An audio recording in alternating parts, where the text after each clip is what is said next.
Sí se ve. Sí. Ya, genial. Se ve, Marla. Gracias, Pati. Si es que hay alguien que esté intentando ingresar, porfa avísenme. Ya saben, si es que alguien tiene alguna duda, en el momento al tiro nomás para que salgamos al tiro de la pregunta. Y ayer tuvimos que hacer 2 reuniones con el grupo de ayer, así que lo más probable es que pase lo mismo hoy día. Les voy a volver a enviar un link cuando se acabe el tiempo. Y eso más que nada, pues. Ya, como les decía, hoy día corresponde al día 3, planimetría técnica de presentación municipal. Acá anoté algunos puntos importantes sobre qué debe tener un plano de presentación municipal. Un punto importante es la lámina propiamente tal como una lámina. Todos sabemos como estudiantes de arquitectura lo que corresponde a una lámina. Esta lámina para presentación municipal debe tener una viñeta, no es como las viñetas de taller, ahí van a ver cuál es la diferencia.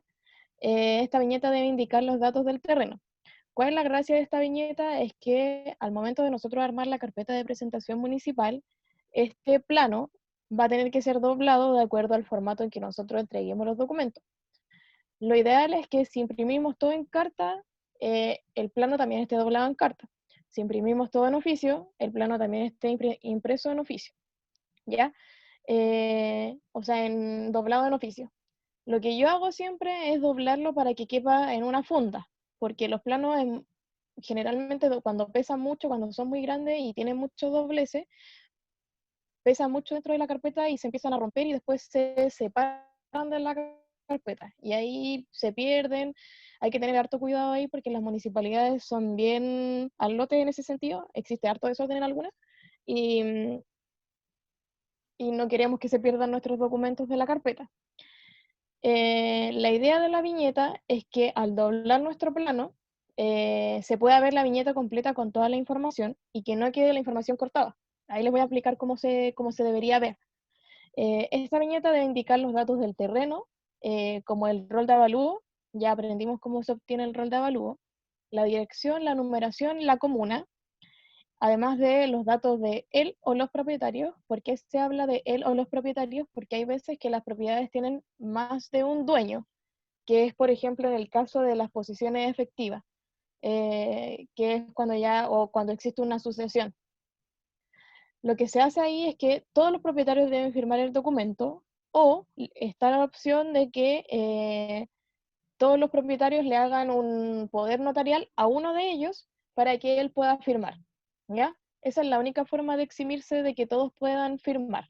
De repente hay que hacerlo así porque hay terrenos que son un poco complicados y que tienen muchos dueños, sobre todo en áreas rurales, o cuando hay casas muy antiguas que no se pudo. El abuelito falleció y existen 4 hermanos, y los 4 hermanos son parte de la sucesión y los 4 hermanos son dueños del terreno.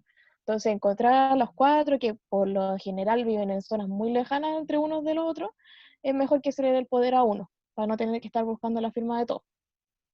Y además de los datos de los propietarios, se indica la persona que va a estar a cargo del proyecto. Hay algunos proyectos en los que puede firmar un constructor civil, pero generalmente siempre va a ser un arquitecto o un ingeniero, puede que sea en el caso de algunos proyectos de cálculo. Siempre tienen que indicar la información del nombre, el RUT y la dirección, ya sea para el arquitecto, el profesional a cargo o el propietario o los propietarios. Y además de eso deben dejar un espacio para la firma. Esto igual es súper importante. Ahora vamos a ver cómo se tiene que armar la lámina de presentación municipal, qué cosas deben considerar, pero lo más importante es que sean súper ordenados y no pongan la firma al lote en cualquier lado ni en cualquier lugar. Tampoco la información tiene que estar en cualquier lado ni en cualquier lugar, porque todo lo que nosotros hagamos tiene que ser a prueba de tontos, literalmente a prueba de tontos. Entonces, supongamos que de repente uno ingresa una cosa y no tiene la firma, o firmó en un lado que nadie se acuerda dónde es, y no se dio cuenta la persona que está revisando, va a salir observado y va a rebotar un poco esa información. Lo vamos a tener que arreglar, vamos a perder más tiempo y todo el tema. Y también plata, porque los planos hay que volver a plotear. Así que traten de tener harto cuidado con eso. Por otra parte, hay que ser bien cuidadosos con el margen en la lámina y hay que dejar espacios vacíos. ¿Por qué con el margen de la lámina? Porque existe una norma de dibujo técnico, no me acuerdo qué número es la norma, pero la idea es que cuando nosotros vayamos a plotear el plano, no se corte ninguna de la información que contiene. Esto podría generar problemas dentro de alguna municipalidad y muchos arquitectos y dibujantes lo han hecho. Entonces, eso ya significa que estamos perdiendo información importante. Además de eso, se habla de espacios vacíos, porque como decíamos el día 2, que era el de proceso de ingreso de expedientes, eh, estábamos hablando de el tema del acta de observación. El acta de observación es un documento que contiene toda la información observada del expediente que nosotros armamos. Puede ser de documentos que ingresamos, de la solicitud, del certificado, pero también dice información de planos. Pero también todo lo que nosotros nos rayan dentro de la municipalidad, todos los documentos que estén observados, hay que revisarlos cuando uno va a buscar esa información, porque lo más probable es que, no sé, pues, supongamos que tenemos un problema con la especificación técnica, lo más probable es que el arquitecto haya rayado la parte que está mala, el revisor, y haya puesto una observación así como esto está mal redactado, esto debía estar en pasado, como en el caso de las leyes del mono, eh, o falta tal cosa, así, o completar acá en el caso de la solicitud, los planos también los rayan. Y esa información a nosotros nos sirve para después corregir la observación. Es por eso importante que nosotros tenemos que no rellenar la lámina para ahorrarnos plata por el ploteo y dejar espacios vacíos para que permitirle al revisor que va a hacerse cargo del expediente que pueda observarnos en esos espacios, ¿ya? Por eso que es importante. Además, tenemos que considerar que tenemos que indicar bien los nombres de los dibujos, o sea, planta primer nivel, elevación norte, elevación sur, porque suele haber una desorientación entre poniente-oriente, norte-sur, y eso va a complicar un poco más el trabajo de ustedes y del revisor. Y también hay que indicar la escala y la orientación respecto al norte. Esto se dice porque puede ser que nosotros pongamos una planta de emplazamiento y la planta del primer piso sea en otra orientación. Entonces eso también puede generar confusión, sobre todo si indicamos mal los nombres. Entonces traten de hacerlo lo más meticulosamente posible. Mientras más meticulosamente sean, mientras más meticulosos sean, eh, mejor les va a ir al momento de ingresar un subsanar, ¿ya? Así que traten de ahí ser lo más cautelosos posible.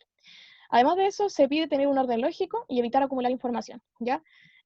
Orden lógico es porque, por ejemplo, no vamos a poner el corte y después, no sé, el emplazamiento. Eso no es un orden lógico de información.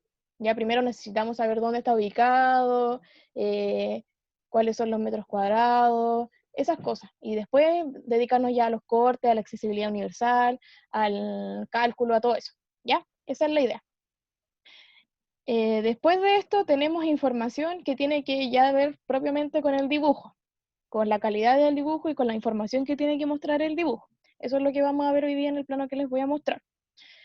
Eh, Todos los planos municipales tienen que tener obligatoriamente todos estos puntos. Hay algunos que piden más cosas y hay otros que piden menos cosas. Por ejemplo, en los procesos simplificados, como lo es la ley del mono, piden que hayan una elevación, un corte, pero hay proyectos como obras nuevas o permisos de edificación que necesitan 3 cortes, todas las elevaciones. Entonces ahí hay que tener más ojo en lo que pide la ley. Pero sí o sí va a necesitar planta, va a necesitar corte, va a necesitar elevación y sí o sí tienen que ser la misma información la que vamos a mostrar en cada una de esas cosas. En cuanto a las plantas, se pide que se grafique las plantas de todos los pisos asociados y de cubierta. Esto es súper importante aquí, la cubierta, con las respectivas cotas que permitan realizar un cálculo de superficies e indicar las cualidades normativas necesarias.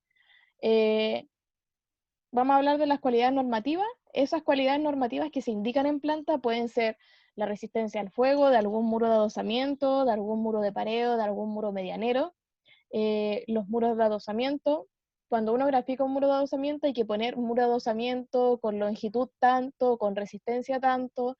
Si uno grafica un muro de pareo, tiene que poner muro de pareo aprobado por tal permiso, con resistencia tanto, con longitud tanto. Hay que ser súper gráfico en ese sentido, es como súper técnico. Inclinación de la cubierta, eso en algunas municipalidades no lo piden, y algunas leyes no lo piden, pero hay otras que sí, que son un poco más quisquillosas en ese sentido.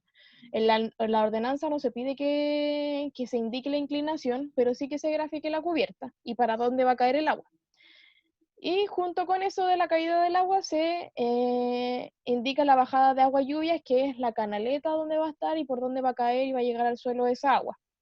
Y otra información relevante, que ahí después vamos a ver en el dibujo. En cuanto a las cotas, es importante que entiendan que las cotas que nosotros vamos a graficar municipalmente son diferentes a las que nosotros hacemos en taller. Cuando a nosotros se nos pide acotar en taller, se nos pide acotar la ventana, la puerta, después el recinto, después el total del proyecto, después el terreno, y así como miles de cotas. Tenemos como 5 líneas de cotas. Para la municipalidad, a la municipalidad no le interesa a cuánto está la muralla de la ventana o cuánto mide el ancho de la puerta. A la municipalidad no le interesa eso porque no existe una normativa, por ejemplo, para dibujar viviendas, no existe algo que te diga, no, es que todas las puertas deben medir 80 centímetros de ancho, todas las puertas 75. Nadie le va a exigir a ustedes que midan eso, a menos de que sea un proyecto de accesibilidad universal, que necesita accesibilidad universal, como lo son los locales comerciales, algunos colegios, algunos jardines. Eso sí se requiere que se acote esas cosas. Pero si tenemos una casa, no es necesario que acotemos eso y en verdad no perdamos espacio tratando de acotar esas cosas porque a la municipalidad solo le interesa la superficie que nosotros queremos regularizar, ¿ya? Así que traten de acotar por polígonos, ¿ya? Armen polígonos y acotan eso y listo, ¿ya? Eso es como lo más importante. Y el total del proyecto y el total del terreno. Eso es lo único relevante. No pierdan tiempo haciendo más cotas porque lo único que van a hacer va a ser entorpecer el dibujo y puede ser que se les pase algún error o algo así. ¿Ya? Eso úsenlo para taller, pero no para el caso de municipal. A menos de que sea un proyecto que se vaya a llevar a cabo en realidad y el propietario necesite que estén todas las cotas. Ahí pueden utilizar el mismo dibujo, pero si no, no es necesario. Después viene el punto de líneas normativas. Líneas normativas se refiere a los del LINDE, que pueden ser norte, sur, oriente o poniente, de acuerdo al proyecto. El antejardín, la línea oficial. En algunos casos hay gente que le pone línea oficial de cierre, y es porque la línea oficial va a la reja de la propiedad. Entonces, se le puede llamar línea oficial de cierre, pero lo correcto es llamarle línea oficial, ¿ya? Está la línea de edificación también. Todo esto corresponde a las líneas normativas del proyecto y tienen que estar debidamente indicadas dentro de nuestra planimetría, ¿ya? Eh, Después está el punto de cortes y elevaciones. Como les decía antes, los cortes y elevaciones son los que sean necesarios para comprender con claridad el proyecto, ¿ya? Si tenemos un proyecto que tiene más de un piso, se pide que idealmente los cortes pasen por donde está el acceso a los pisos superiores, ya sea una escalera o un ascensor. Generalmente van juntos, pero se pide eso para ver si la escalera va a cumplir, si eh, tiene un alto independiente, cuántos escalones va a tener y todo el tema. Ya es por un tema más de que si cumple con esas cosas. Si es que no lo hacen por la escalera y lo ingresan así, lo más probable es que se los vayan a pedir, ¿ya? Las elevaciones que sean necesarias para comprender el proyecto también. Si tenemos una ampliación de una vivienda y la única elevación que se va a ver afectada va a ser, no sé, la poniente y la sur, simplemente hagan la poniente y la sur porque ya está listo lo otro. Pero si se va a... No sé, Bárbara, apaga tu micrófono. Gracias. Ya. Si es un proyecto nuevo, lo más probable es que necesiten todas las elevaciones, ¿ya? Y así. Eh, Después tenemos lo que es el cuadro de superficies y polígono de superficie. El polígono de superficie lo tengo aquí subrayado porque la norma solo pide que exista un cuadro de superficies. el polígono de superficies no lo solicita la ley. Este polígono se hace para hacer la vida más fácil para nosotros y para el revisor, ¿ya? Pero no es que la norma pida que haya un polígono. De hecho, si ustedes solo hacen el cuadro, esperen. Si ustedes solo hacen el cuadro de superficie y no hacen el polígono y les observan que tiene que estar el polígono, eso simplemente ya no aplica porque la norma en ninguna parte dice que tiene que haber un polígono. Sale que tiene que haber un cuadro de superficie, nada más, ¿ya? Pero yo les recomiendo que lo hagan porque es más simple calcular todo y demostrarle a la persona que está revisando que su cálculo está bien hecho o está mal hecho, ¿ya? Este cuadro de superficie va a servir para indicar la superficie existente, la superficie proyectada, los índices de constructibilidad o de ocupación de suelo, las superficies del terreno, y en algunos casos cuando hay proyectos especiales como comercio o educación o salud o cosas así, van a pedir cálculos de estacionamientos requeridos, cuántos estacionamientos de discapacitados vamos a necesitar, anchos de escalera, cálculos de ocupación de personas, o en algunos casos cuando son jardines infantiles o colegios, pide que haya una dotación sanitaria que respalde la cantidad de personas que van a haber en el lugar. Eso después ya lo podemos ver como con más detalle si es que hay alguien que tenga algún proyecto de eso. Pero, por ejemplo, va a pedir si es que en un recinto van a haber 5 alumnos, hay un baño que tenga, no sé, 3 lavamanos y 3 WC, o que consideremos una ducha. Esa información está dentro de la ordenanza y está dentro de un decreto que emite la Seremi de Salud, porque cuando hacen un proyecto, no sé si saben, un proyecto de nivel educacional o de nivel de salud, lo aprueba la municipalidad, que tiene que ver con la comuna donde se va a instalar este proyecto, y también tiene que pasar por un visto bueno de la Seremi. Y la Seremi va a pedir que tenga el permiso municipal aprobado y va a pedir cosas que necesitaba en la Seremi. Generalmente, si es que no se les corrige todo esto antes en el permiso municipal, van a tener que hacer una modificación de proyecto y devolverse a la municipalidad, volver a aprobar el proyecto y después volver a la SEREN. Por eso es importante que conozcan que el cuadro de superficie y todos estos documentos, todos estos cálculos que van a pedir, dependen del tipo de uso que vayan a hacer, ¿ya? Bueno, y además de eso se pide una planta de emplazamiento que va a indicar las distancias hacia los deslinde, los puntos de aplicación de rasante, cotas de nivel, de repente si es que hay un portón por donde se va a entrar, cómo se va a abrir ese portón, y esa información general. Y la ubicación, que es diferente en este caso. La ubicación va a pedir que indiquemos dónde va a estar ubicado respecto a las calles y a los predios vecinos, ¿ya? Hay información que nosotros podemos mostrar de la ubicación, por ejemplo, con el emplazamiento, pero hay que ser así bien cuidadosos, porque lo que yo hago siempre es ahorrarme espacio en las láminas y poner así como la planta de cubierta junto con el emplazamiento. Y pongo planta de cubierta y emplazamiento. Si yo simplemente pongo planta de cubierta y en ninguna parte aparece escrito planta de emplazamiento, va a pasar que yo voy a ingresar esto a la municipalidad y la municipalidad me va a decir falta planta de emplazamiento. Y yo así como, pero si yo dibujé esto junto, pero es que no está anotado. Entonces hay que ahí ser bien cauteloso en ese sentido, si queremos ahorrarnos espacio sobre todo. No sé si hay alguien que tenga alguna duda de estas cosas. ¿Alguien? ¿No? Ya. Les voy a mostrar el plano, que ya nos queda poquito tiempo de esta reunión.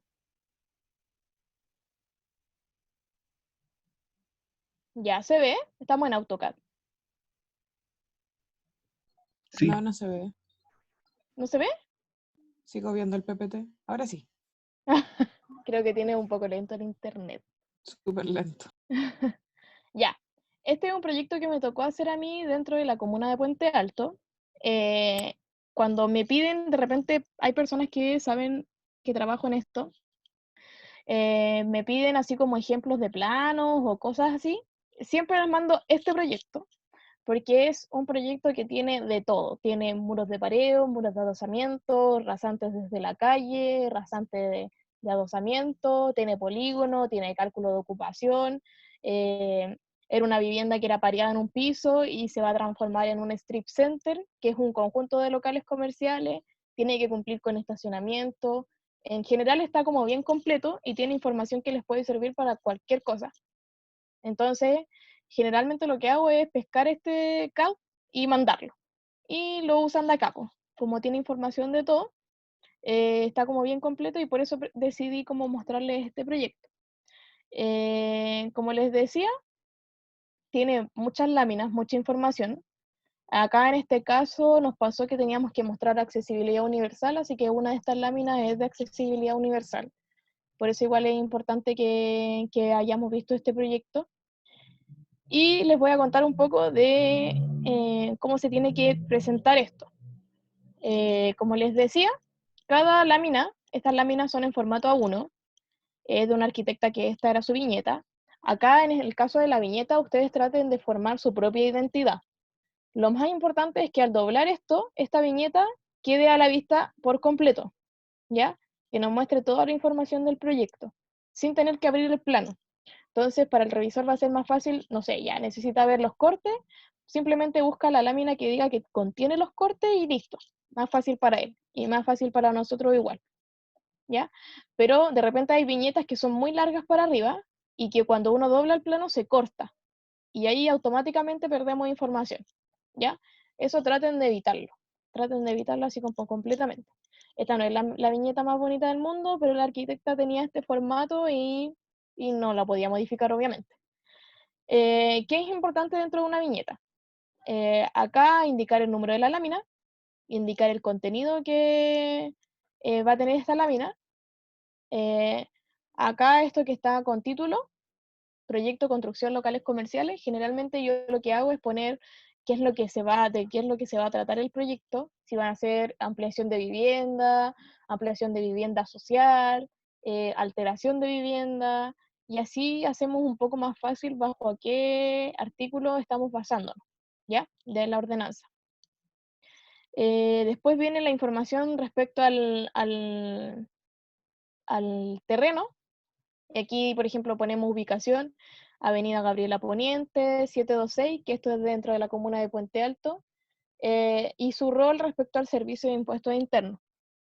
Ese rol, yo me acuerdo que, no me acuerdo si fue con su sección o con la sección del martes, que le enseñé a sacarlo del servicio de impuestos internos, creo que fue esta sección, no me acuerdo. Eh, Después de eso, bueno, si hay alguien que no sepa sacarlo del servicio de impuestos internos, me avisa para poder enseñarle. Después de eso viene la información ya del propietario o los propietarios. Aquí es importante que pongan el nombre, el root y su dirección. ¿Por qué es importante esto? Porque la solicitud también pide la misma información y cuando llegan las observaciones se las mandan al propietario y al arquitecto a cargo. Y va a quedar obviamente una en la dirección de obra. Por eso es importante poner la dirección, que no necesariamente va a ser igual a la dirección del proyecto, ¿ya? Así que ojo ahí. Importante dejar un espacio para la firma, para que no tenga que firmar acá encima, o hacer una línea ahí, no sé, algo. Después viene la información del arquitecto, arquitecta. Bueno, en nuestro caso nosotros podemos salir de arquitecta, pero en el tiempo de ella no se podía salir de arquitecta aún, así que ella es arquitecto. Su root y esta parte de aquí es importante, patente comercial, profesional.